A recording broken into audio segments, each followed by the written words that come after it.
Cabdullaahi Yuusuf Axmed waxa uu ku dhashay magaalada Gaalkacyo bishii Diseembar sanadii 1934. Waxbarashadiisa dugsiga sare markuu dhameystay waxa uu galay kulliyadda culuumta ciidamada muddo kadib 2 sano oo waxbarasho gaaban ah ayaa loogu diray Talyaaniga sanadii 1954 ilaa 1956. sanadii 1957 ayaa Cabdullaahi Yuusuf Axmed loo magacaabay ku-xigeenka taliyaha booliska ee gobolka Banaadir isagoo jagadaasi hayay muddo sanad ahi. waxqabad weyn oo muujiyay darteed sanadkii 1958 waxa uu noqday taliyaha qaybta booliska ee gobolada Jubbada Sare iyo Jubbada Hoose. sanadkii 1960 bilowgiisii ayaa sanad waxbarasho military loogu diray dalka Talyaaniga. markii uu Talyaaniga ka soo laabtay ayuu mudane Cabdullaahi Yuusuf Axmed qabtay jagadii ugu horeysay ee militariga isagoo noqday taliyaha militariga ee qaybta 26aad ee fadhigeedu ahaa gobolada waqooyiga Soomaaliya. sanadkii 1964 ayaa loo dillaacsiiyay Cabdullaahi Yuusuf Axmed darajada gaashaanle dhexe waxaana uu markaasi u soo gudbay maamulka dhexe ee wasaaradda gaashaandhigga Soomaaliya. markale ayaa waxbarasho loogu diray dalkaasi Ruushka Midowgii Soviet isagoo galay kulliyadda dagaalka ee militariga ee loo yaqaan Military War College sanadkii 1965 ilaa 66.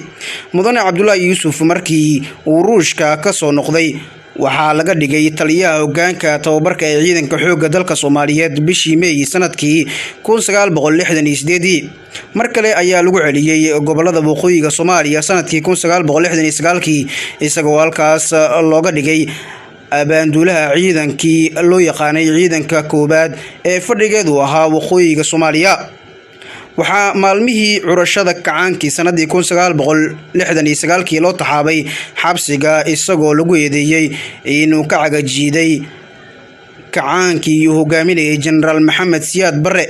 waxa uu xirnaa muddo 6 sano ahi waxaana la soo daayay sanadkii 1975. Maxamed Siyaad Barre oo madaxda u salaaxaya ayaa waxa uu markaasi u magacaabay taliyaha hoggaanka gaadiidka iyo waliba dayactirka ee xoogga dalka.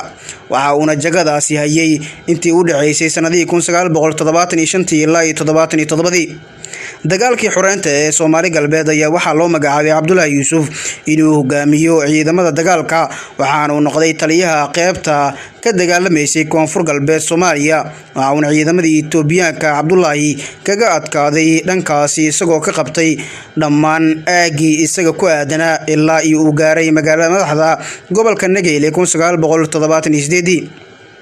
sanadkii 1978 waxaa dhacay inqilaabka amaba afgambigii loo yaqaanay afgambigii dhucusoobay. Cabdullaahi Yuusufna waxa uu galay dalka Itoobiya bishii Sebtembar sanadii 1978 ayuu Cabdullaahi Yuusuf Axmed aasaasay mucaaradkii ugu horeeyay ee taariikhda dalka Soomaaliya ee loo yaqaan SSF. sanadkii 1985 ayuu boqorkii Itoobiya Mengistu Haile Mariam xabsi ay leeyihiin ciidamada oo ku yaala Itoobiya u taxaabay Cabdullaahi Yuusuf 6 sano oo kale ayuuna ku xirnaa halkaasi. waxa uu xabsiga Itoobiya uu ka soo baxay 1991 kadib markii uu dhacay maamulkii Mengistu xilligaas oo dowladda Soomaaliyana ay dhacday. muddadaas Cabdullaahi Yuusuf waxa uu tagay gobolada waqooyi bari ee Soomaaliya halkaasi oo madaxweyne ka noqday dowlad goboleedka Puntland oo la aasaasay bartamihii sanadkii 1998.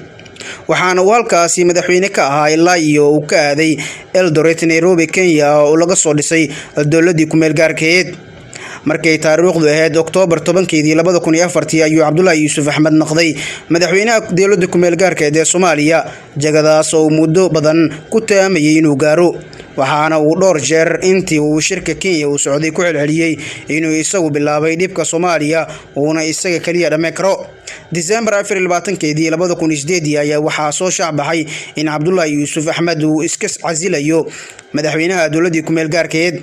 isniin Diseembar 29 2008 oo ku beegneed 1 bishii koobaad ee Muharram sanadkii Hijriyada 1430 ayaa Cabdullaahi Yuusuf iska casilay xilka madaxweynaha dowladda ku meel gaarkeed kadib markii uu cadaadis kaga yimid beesha caalamka sida uu ka sheegay hadal uu ka horjeediyay baarlamaanka oo warqadihii iscasilaadda kula wareejiyay gudoomiyaha baarlamaanka dowladda ku meel gaarkeed sida uu dhigay dastuurku.